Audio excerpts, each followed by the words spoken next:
Someone online just told you they made $100,000 last month, and now they want to teach you how to do the same for a fee. This video is about how to notice that moment and what to do with it. Let's start with a simple question. Why would someone who is genuinely, quietly wealthy spend their days filming themselves in rented sports cars, urging strangers to buy their course? That question alone is worth sitting with.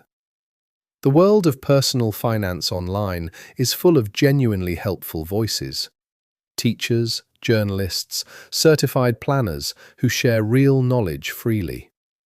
But it is also full of a different kind of person. Someone whose actual business is not investing or saving. It is selling the idea of investing and saving to you. Understanding the difference protects your money and your trust. Let's define a few terms. A financial influencer is simply someone who shares money-related content on social media. That word influencer is neutral. It just means they influence how people think. Some are qualified and honest, some are not. A course, in this context, is a paid program promising to teach you a financial skill: trading, real estate, building wealth.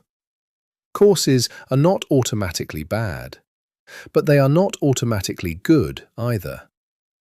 And a guru, that word originally means a respected teacher. In the online world, it has come to mean someone who presents themselves as an almost magical authority, usually with a personal rags-to-riches story at the center. Here is the first pattern to recognize. It is called lifestyle proof. Instead of showing you audited financial records or verified returns, the guru shows you a life: the car, the watch, the view from a penthouse. The implicit message is, I have this because of what I know. Buy my course and you can have it too. But there is no logical connection between a rented car in a video and the quality of financial advice. The lifestyle is the advertisement. It is not evidence. The second pattern is urgency and scarcity. Phrases like, only 3 spots left, or this price disappears at midnight, or I almost didn't share this. These are pressure tactics. Genuine educators do not need to rush you. Real knowledge does not expire.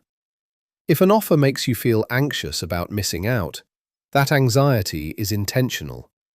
Pause, breathe, then decide. The third pattern is vagueness dressed as exclusivity. The course promises to reveal secrets, insider knowledge, what they don't want you to know. But legitimate financial concepts are not secrets. Compound interest, index funds, budgeting. These are in public libraries, on government websites, taught in schools. If someone claims they have hidden information that only money can unlock, ask yourself, hidden from whom and why? The fourth pattern is social proof manipulation. A wall of testimonials, screenshots of profits, comments that all sound suspiciously similar. Testimonials can be fabricated, purchased, or carefully selected from thousands of students to show only the lucky few. A single person's exceptional result tells you almost nothing about what a typical student experiences. Always ask, what happens to most people who take this course? The fifth pattern is identity and belonging.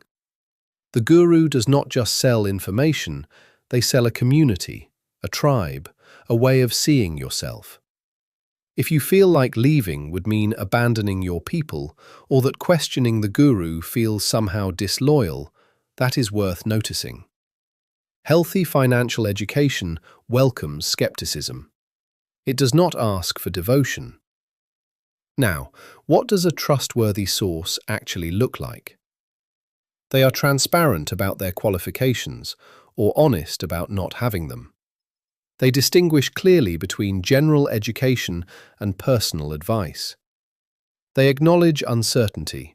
Markets are genuinely unpredictable, and anyone who pretends otherwise is either mistaken or misleading you. They do not profit from what they recommend to you without disclosing that clearly.